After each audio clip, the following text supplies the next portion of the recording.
गदरपुर हल्द्वानी मार्ग पर पुनर्निर्माण और चौड़ीकरण का कार्य शुरू। सीएम धामी ने किया शिलान्यास। अब स्थानीय नागरिकों को मिलेगी बेहतर सड़क सुविधाएं। पटवारी पेपर लीक पर धामी सरकार हुई सख्त। नकल विरोधी कानून के तहत ताबड़तोड़ कार्रवाई। सीएम धामी के निर्देश पर 2 आरोपी गिरफ्तार।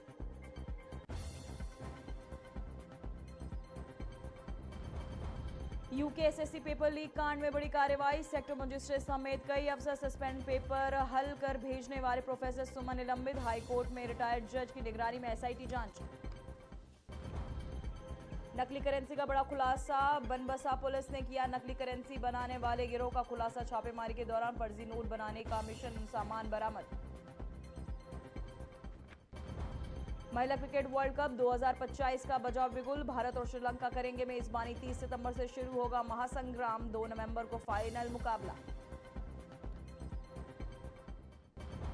उत्तराखंड में मौसम का अलर्ट जारी। भारी बारिश की दी गई चेतावनी। राज्य भर में बिगड़ेगा मौसम। पर्वतीय जिलों में भूस्खलन का खतरा।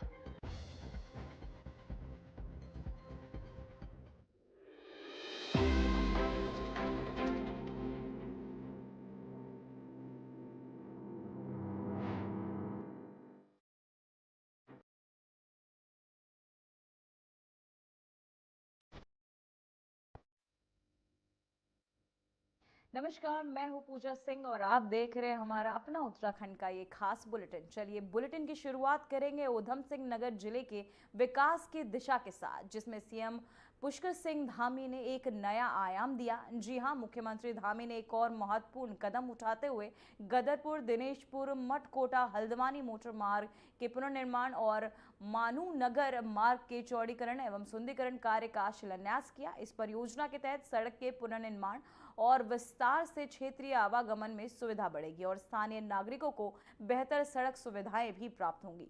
साथ ही इससे व्यापार, शिक्षा, स्वास्थ्य और अन्य आवश्यक सेवाओं तक पहुंच भी आसान होगी।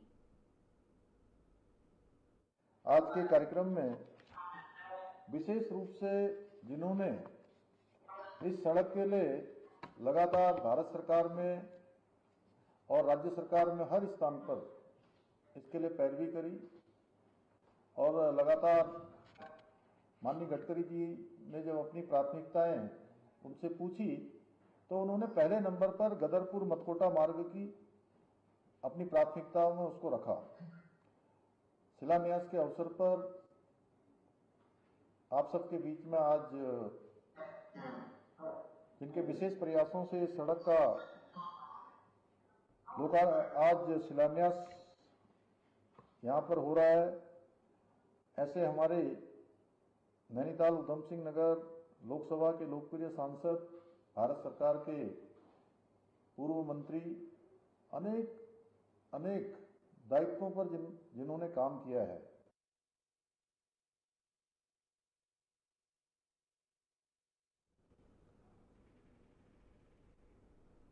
तो वहीं उत्तराखंड के मुख्यमंत्री पुष्कर सिंह धामी ने पंडित दीनदयाल उपाध्याय की जयंती के अवसर पर दीनदयाल पार्क में स्थित उनकी प्रतिमा पर माल्यार्पण कर उन्हें नमन किया। इस दौरान मुख्यमंत्री धामी ने कहा कि पंडित दीनदयाल उपाध्याय ने समाज के गरीब, वंचित और पिछड़े वर्गों के उत्थान के लिए जीवन भर काम किया। उनकी शिक्षाएं और आदर्श आज भी प्रेरणा का स्रोत है। इसके बाद सीएम धामी ने मुख्यमंत्री आवास में भी पंडित दीनदयाल उपाध्याय के चित्र पर पुष्प अर्पित कर उन्हें भावपूर्ण श्रद्धांजलि दी।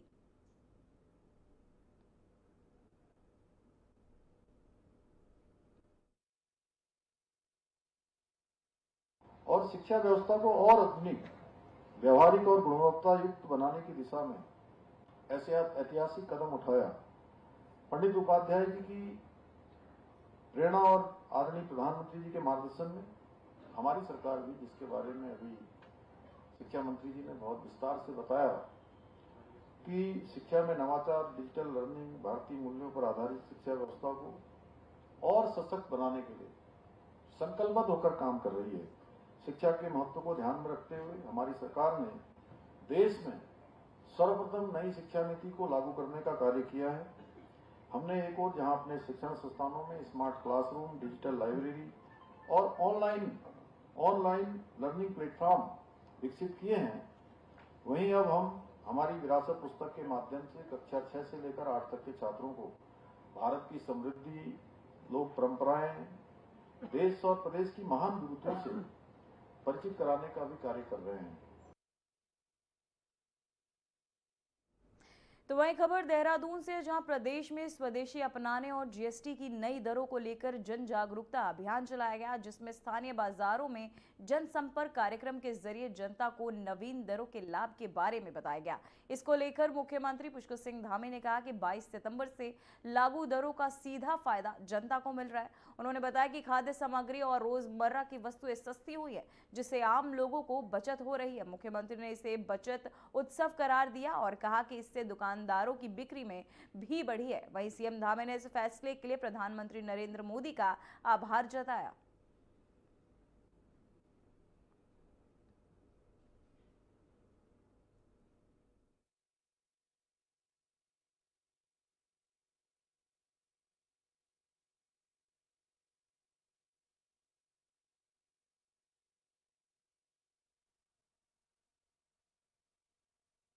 आम जनता, सामान्य जनता और सभी वर्गों के लिए जो ये जीएसटी की दरों में कमी की है, उसका परिणाम साफ दिखाई दे रहा है। 22 सितंबर से ये जो नई दरें लागू हुई है, मैं लगातार व्यापारी वर्गों से, आज तीसरा दिन है, 3 दिनों से लगातार मैं हर एक अलग अलग जो वस्तुएं बेचने वाले हैं, उन अलग अलग प्रतिष्ठानों पर मैं गया हूँ।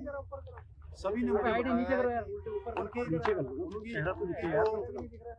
बिक्री है इस दौरान बहुत बढ़ गई है। और जो जरूरतमंद चीजें, जैसे यहाँ पर अभी मैं पूछ रहा था, कल मैंने फ्रिज से लेकर पेस्ट्री से लेकर तमाम प्रकार के खाने पीने के सामान थे, तमाम रोजमर्रा के उपयोग की वस्तुएं थी, या आज की साबुन से लेकर पेस्ट से लेकर घी। तो वहीं देहरादून में बीजेपी ने प्रदेश संगठनात्मक कार्यशाला के साथ मिशन 2027 की तैयारी का बिगुल बजा दिया है। कार्यशाला में राष्ट्रपति महामंत्री बीएल संतोष, मुख्यमंत्री पुष्कर सिंह धामी, प्रदेश प्रभारी दुष्यंत गौतम और सह प्रभारी रेखा वर्मा मौजूद रहे। नए प्रदेश पदाधिकारी, जिला प्रभारी और जिला अध्यक्ष भी इस अहम बैठक में शामिल हुए। बीजेपी प्रदेश अध्यक्ष महेंद्र भट्ट ने कहा कि ये संगठन की पहली कार्यशाला और अब संगठन का विस्तार बूथ स्तर तक किया जाएगा। उन्होंने कहा कि पोलिंग बूथ ही विजय का मुख्य केंद्र है, इसलिए बूथ स्तर पर समन्वय और प्रबंधन को मजबूत करना कार्यशाला का प्रमुख एजेंडा है।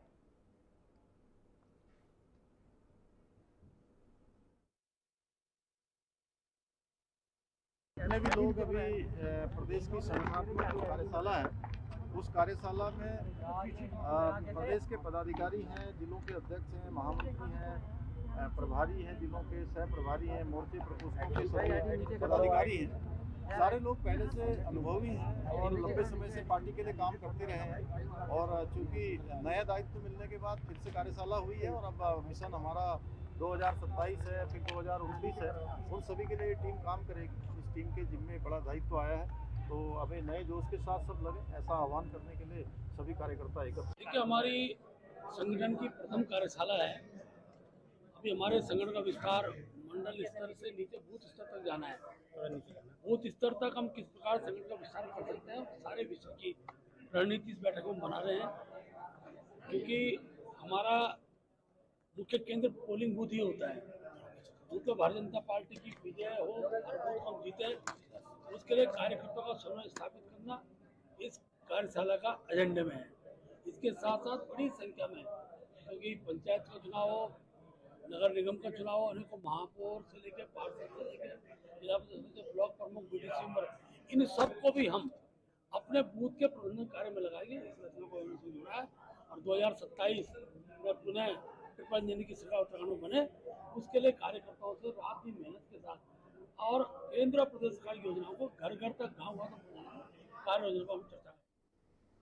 तो वही खबर देहरादून से, जहां राज्य में नकल विरोधी अध्यादेश के लागू होने के बाद राज्य में प्रगति आपको बताते चले, प्रतियोगी परीक्षाओं में नकल की घटनाओं पर सख्त कार्यवाही शुरू हो गई। यूके ट्रिपल एसएससी की पटवारी भर्ती परीक्षा में पेपर लीक की घटना सामने आई, जिसके बाद मुख्यमंत्री धामी ने तुरंत कदम उठाने के आदेश भी दिए। इस मामले में 2 आरोपी गिरफ्तार कर लिए गए और सेक्टर मजिस्ट्रेट KN तिवारी को निलंबित किया गया है। वहीं मामले की गहन जांच के लिए एसआईटी गठित की गई है, जिससे 1 माह के भीतर अपनी रिपोर्ट प्रस्तुत करनी होगी। सरकार परीक्षाओं की निष्पक्षता बनाए रखने के लिए पूरी तरह गंभीर है।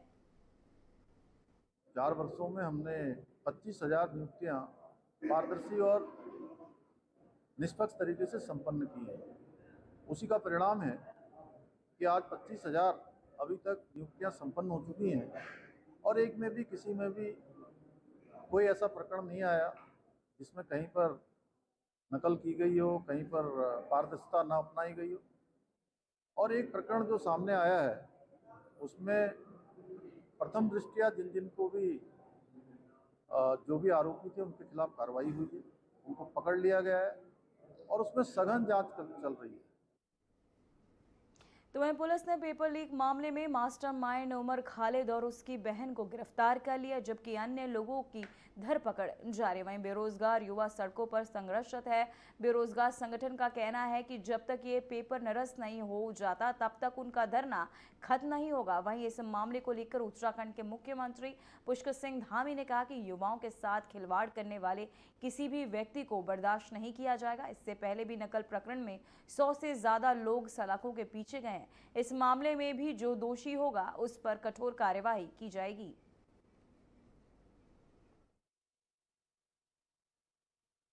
किसी भी कीमत पर युवाओं के, नौजवानों के भविष्य के साथ खिलवाड़ नहीं होने दिया जाएगा। चाहे कोई भी इसमें दोषी पाया जाएगा उसके खिलाफ कार्रवाई होगी और ये हमारी जीरो टॉलरेंस की नीति है। जब से मैंने इस जिम्मेदारी पर काम करना प्रारंभ किया, जब भी मेरे सामने ये मामले आए हैं तब हमने इस पर कार्रवाई की है। 100 से ज़्यादा नकल माफिया पहले ही जेल के सलाखों के पीछे जा चुके हैं। अभी इस पर कार्रवाई चल रही है। एक आरोपी इसमें पकड़ा गया है और उसकी पूरी जांच हो रही है। सारी एजेंसियां जांच कर रही है। जांच के बाद छात्रों के हित में वो सभी निर्णय लिए जाएंगे जो जरूरी होंगे। तो वहीं उत्तराखंड अधीनस्थ सेवा चयन आयोग की 21 सितंबर को हुई स्नातक स्तरीय परीक्षा में पेपर लीक प्रकरण के मामले में सरकार ने कड़ा कदम उठाया। इस मामले की गहन जांच के लिए हाई कोर्ट के रिटायर्ड जज की अध्यक्षता में स्पेशल इन्वेस्टिगेशन टीम का गठन किया गया। मुख्य सचिव आनंद वर्धन ने बताया कि एसआईटी को सरकार ने स्पष्ट निर्देश दिए हैं कि वे 1 महीने के अंदर अपनी जांच रिपोर्ट शासन को सौंपे। वहीं जांच पूरी होने तक परीक्षा के परिणाम घोषित नहीं किए जाएंगे। अब जैमर किस प्रकार आयोग लगाती है, अगर आयोग ऐसे कोई तथ्य या कोई सरकार से कुछ जानकारी प्राप्त करना चाहेगी या मार्गदर्शन प्राप्त करना चाहेगी तो हम बताएंगे। वैसे जैमर लगाने का, किस कंपनी से लगाने का, ये सारा निर्णय आयोग लेती है। हमने कहा ना कि आयोग के वर्किंग में, डे टू डे वर्किंग में राज्य सरकार का कोई इंटरफेरेंस नहीं होता। ये आपने जो प्रश्न उठाया, जो हमारे युवा अभ्यर्थी हैं, जो छात्र छात्राएं जिनके मन में इस एपिसोड की वजह से कुछ संशय होगा, कुछ डाउट्स होंगे, तो ये इस पारदर्शिता के लिए कि ये पूरी एग्जाम प्रोसेस में किसी तरह का उन्हें डाउट ना रहे, इसीलिए ये स्टेप्स लिए गए हैं। जो एसआईटी होगी। तो वहीं उत्तराखंड लोक सेवा आयोग के 21 तारीख को हुई परीक्षा में पेपर लीक के बड़े मामले का खुलासा हुआ है। पुलिस ने इस मामले के मुख्य आरोपी खालिद को गिरफ्तार कर लिया है। इससे पहले उसकी बहन साबिया को भी गिरफ्तार किया जा चुका है। पूरे मामले की जांच के लिए विशेष जांच टीम का गठन किया गया। पुलिस की प्रारंभिक जांच के अनुसार खालिद ने परीक्षा शुरू होने के 1 दिन पहले यानी 20 तारीख को ही चोरी छिपे परीक्षा केंद्र में प्रवेश किया। 21 तारीख को जो यूके SSSC की परीक्षा हुई थी, तो उसमें कुछ पेपर एग्ज़ाम के दौरान बाहर आने की सूचना प्राप्त हुई थी, जिसपे कि एक एसआईटी की जांच के बाद मुकदमा दर्ज किया गया था रायपुर थाने में। और उसके बाद से जब इन्वेस्टिगेशन की गई तो इसमें कल खालिदा की गिरफ्तारी की गई थी, जो कि साबिया की गिरफ्तारी की गई थी, जो कि मुख्य अभियुक्त है इसमें। खालिद उसकी बहन है, उसकी कल गिरफ्तारी करके उसका रिमांड लिया गया है और आज जो है रिमांड लिया गया है जो मुख्य अभियुक्त है खालिद, उसकी गिरफ्तारी की गई। तो वहीं अल्मोड़ा में यूके SSSC परीक्षा के कथित पेपर लीक प्रकरण को लेकर बूथ कांग्रेस ने चौघनपाटा में बीजेपी सरकार के खिलाफ प्रदर्शन किया। कार्यकर्ताओं ने जमकर नारेबाजी भी की।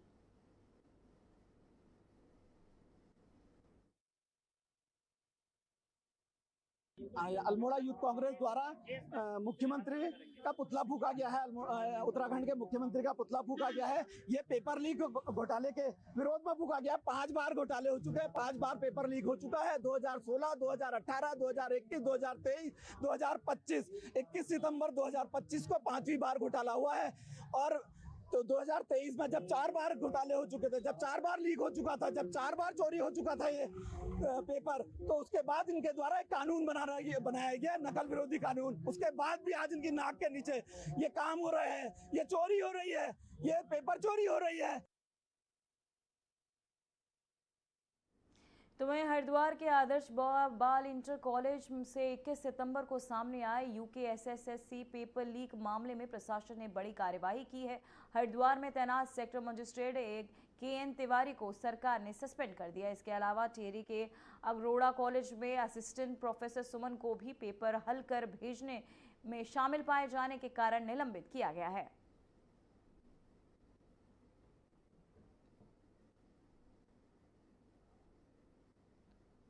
तो वहीं खबर हरिद्वार से, जहां भारतीय मानक ब्यूरो देहरादून शाखा के तहत आयोजित मानक महोत्सव कार्यक्रम में राज्यसभा सांसद नरेश बंसल ने शिरकत की। कार्यक्रम में मंच पर SP क्राइम जितेंद्र मेहरा की भी उपस्थित रहे। वहीं आयोजकों के अनुसार कुछ समय बाद राज्यसभा सांसद कल्पना सैनी भी कार्यक्रम में भाग लेंगी। कार्यक्रम का उद्देश्य मानकों के प्रति जन जागरूकता बढ़ाना है।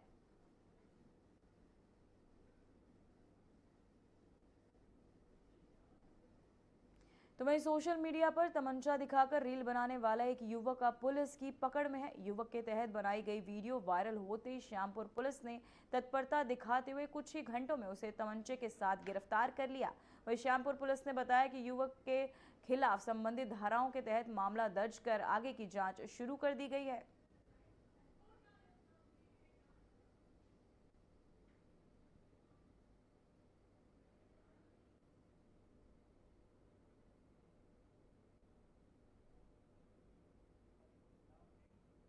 तो वहीं ऋषिकेश में रामलीला के आयोजन को लेकर नया विवाद सामने आया है। राम, सीता, लक्ष्मण और रावण के पात्रों सहित रामलीला कमेटी के सभी सदस्य खुद कोतवाली पहुंचे और अपनी गिरफ्तारी दिमाना जा रहा है। वहीं नई पुरानी कमेटी के बीच विवाद के कारण ये स्थिति बनी है।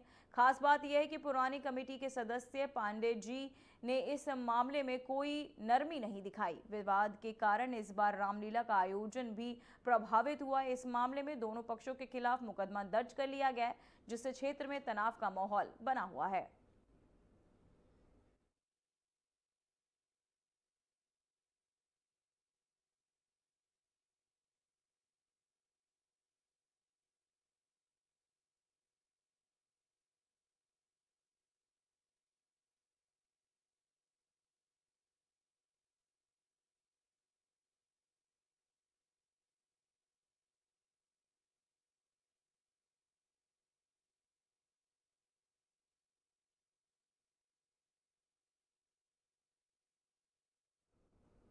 तो वहीं उत्तरकाशी के मेन मार्केट बस अड्डा के पास एक युवक महिलाओं और लड़कियों की पीछे से फोटो और वीडियो बनाने के आरोप में पकड़ा गया। साथ ही विश्व हिंदू परिषद और बजरंग दल के कार्यकर्ताओं ने युवक को तुरंत पकड़कर कार्यवाही की। प्रशासन ने मामले की पुष्टि करते हुए कहा कि आगे कानूनी प्रक्रिया के तहत आवश्यक कदम उठाए जाएंगे।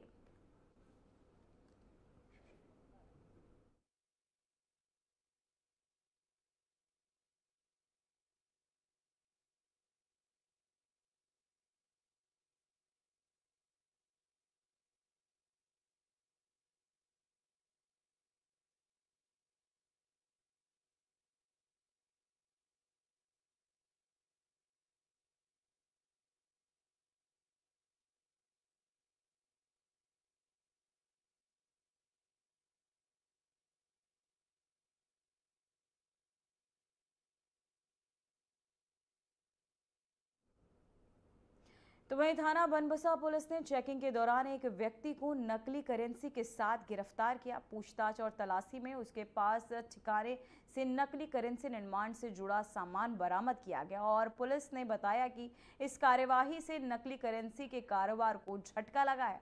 आरोपी के खिलाफ आपको बताते चले आरोपी के खिलाफ कानूनी कार्यवाही शुरू कर दी गई है और मामले की जांच जारी है। यह कार्यवाही क्षेत्र में नकली करेंसी की समस्या को रोकने के लिए पुलिस की सक्रियता को दर्शाती है।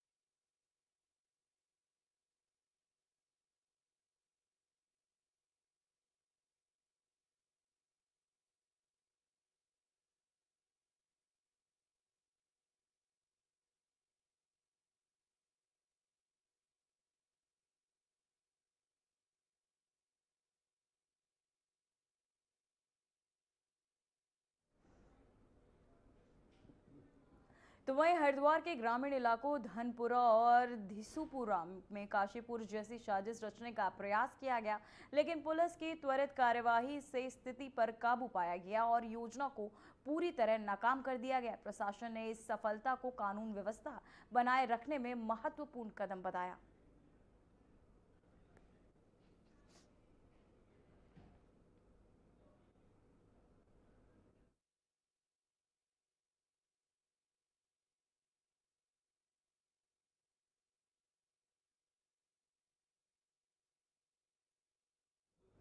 तो वहीं रुद्रपुर के सरदार भगत सिंह डिग्री कॉलेज में छात्र संघ चुनाव के नामांकन के दौरान दो छात्र गुटों के बीच झड़प हुई। गेट पर धक्का मुक्की और मारपीट के दौरान एक युवक ने तमंचा निकालकर फायरिंग कर दी, जिससे भगदड़ मच गई। इस घटना से छात्रों में भय का माहौल बना हुआ है। पुलिस ने मौके पर पहुंचकर स्थिति को नियंत्रण में लिया और मामले की जांच शुरू कर दी। गौरतलब है कि 5 दिन पहले ही बगवाड़ा में चुनावी विवाद के दौरान फायरिंग हुई थी, जिसमें एक युवक घायल हुआ था।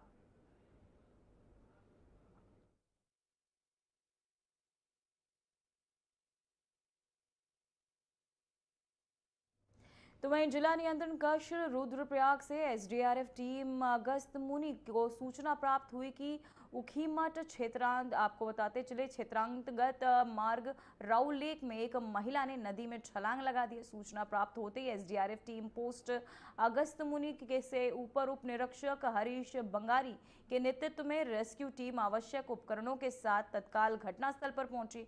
एसडीआरएफ टीम के तहत घटनास्थल पर पहुंचकर सर्चिंग कर महिला का शव नदी से बरामद किया गया। वहीं शव को कड़ी मशक्कत कर नदी से बाहर निकाला गया। इसके बाद शव को जिला पुलिस के सुपुर्द किया गया।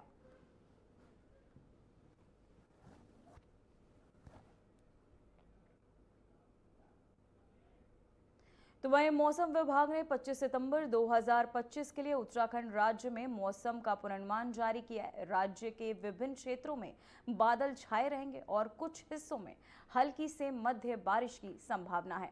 विशेष रूप से पर्वतीय क्षेत्रों में भारी बारिश का अलर्ट जारी किया गया है।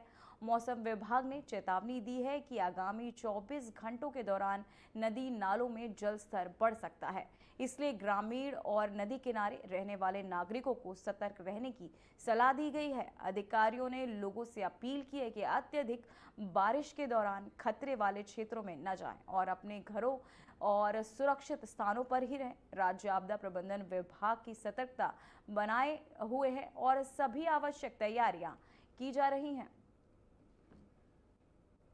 तो वहीं आपको बताते चले नागरिकों को सतर्क रहने की सलाह दी जा रही है, जहां मौसम विभाग ने अलर्ट भी जारी कर दिया है।